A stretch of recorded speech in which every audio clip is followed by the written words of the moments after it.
Neptune is not retrograde. It has been in direct motion for some time. However, because it is the second farthest planet out, it moves incredibly slowly.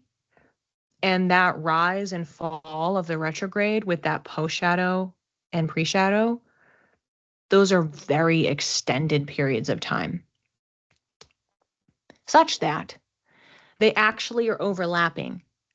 So what's happening is we have, which I'll put in the chat now, on March 16th, we have the 2026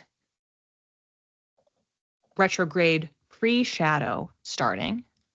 And that is at 7:18 a.m. Eastern Time, 1 degree 37 minutes Aries. The reason I'm including that is because it moves so slowly. You really do want to look for the outer planets at those sub-degrees, subdivisions of degrees, meaning the minutes. So that's happening on the 16th. So it's like, hey, we're starting. We're going to be gearing up for a retrograde that's coming in some months. But we haven't had the post-shadow yet for the 2025. And that's because that actually happens after. So you can think about it like a Venn diagram. So we have the one bell, and then we have the other bell, and they're just overlapping. So we're going to have this weird intersection in the middle of we're already preparing for the next retrograde. It's starting, if you will, and we actually haven't wrapped up the last one yet. And then we wrap up the last one, and then we're fully into the new energy. So I'll put the dates for that second one in, or the date and time, I should say. So that post-shadow ending, the 2025 cycle ending, happens on March 31st. So 2 weeks later, we have this gap of, or I would say period, it's not actually a gap. We have 2 weeks where we have both a pre-shadow and a post-shadow happening simultaneously. So we're winding down. We are doing final recall on those degrees. And then at the same time, we're also going to be visiting them again, because that means that it'll come up in the next post-shadow, the 2026 post-shadow, probably in 2027. So we're going to hit some of these degrees here, or subdivisions of degrees, multiple times. We just are going to keep hitting them and revisiting them. And it's because of this overlap that's happening.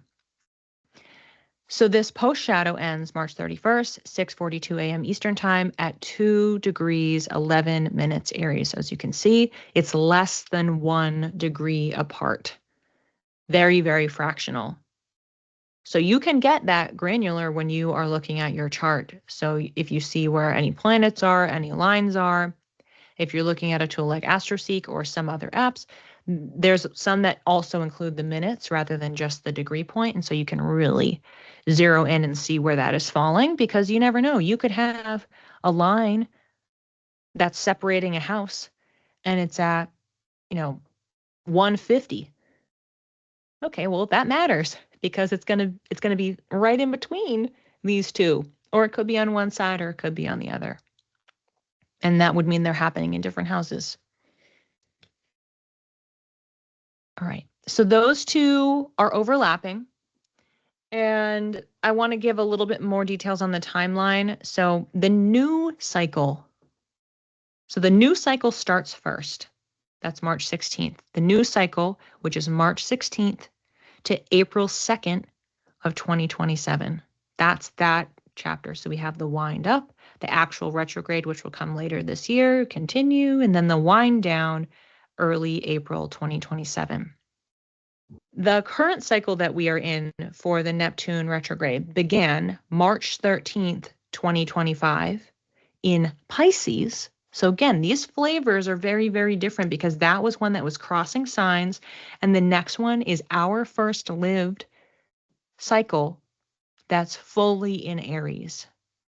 None of us on planet Earth have been alive for one of these. So this is going to be very different. This current one that we've been in straddled the line between both. So that started March 13th, 2025, and then ends March 30th, 2026. So that is almost exactly 1 year from the start to finish. And you can see the timeline is a little bit different for the other one in the start and finish. So those two, I just keep seeing it as bell curves, which is why I keep making all these gestures. So those two are happening and overlapping. And so we are starting the next one before we finish this one. But that means that what's at that intersection, the middle of that Venn diagram, is going to repeat. We're going to be echoing these degrees again. We already talked about them last year. We're going to talk about them again next year in March again. So these are going to act as little checkpoints. Lots of different reflection and inflection points for what Neptune is up to. And again, last time we were looking at Pisces, and then we're looking at Aries, and we're looking at Aries, and we're looking at Aries, and we're looking at Aries times many years out, like another 13 years. So what we were dealing with before, though, we were used to many years of those Pisces reflection points. Pisces is a sign that Neptune rules. This is the adjustment. Now we're switching, and these reflections are happening for a very long time in Aries. And so that means it's a different area of our chart. It's a different signature. Reminder, Neptune is a planet of dreams, illusion, perception, what's real, what's not real. I have some videos on Neptune in Aries from 2025. You can watch that. And also when the ingress happened in January, I talked about it as well. So I have a lot of content on my blog and on my YouTube channel about what Neptune in Aries means on the individual level, especially on the collective level. And then I've also put videos out about the different retrogrades as they've been happening. So you can check those out too if you want to have a really holistic narrative on what all this means. So this is a really great opportunity for us to reflect on this past year. What have you dreamed up? What have you been deluded by? And what have you misperceived? So those are some good journal prompts you could just sit with. You could do that on either of these days if you want to reflect, because we're kind of doing a 2-in-1. But I would say definitely for that March 31st, when the cycle is ending. So you can look back from March 25th through March 31st, 2025 to 2026, and ask yourself those journal prompt questions and think about your last year. And more just encouragement for you if you want to work with and understand this type of a transit. Really, it's best for just sitting in reflection. We don't need to predict like, oh, this event's going to happen. Not with this type of a transit. It's not about like something happening or not happening. It's just a chapter coming to a close, a chapter beginning. It's a stepping through or closing a door. And so those are checkpoints for us to reflect. And we're reflecting on, entire year periods of time. And if you want to put reminders out, knowing that this one is starting, okay, well, the next one is going to end April 2nd.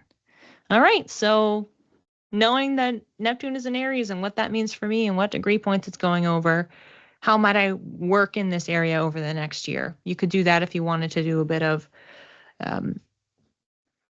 forecasting, if you will, but just identifying how to harness it, how to work with it.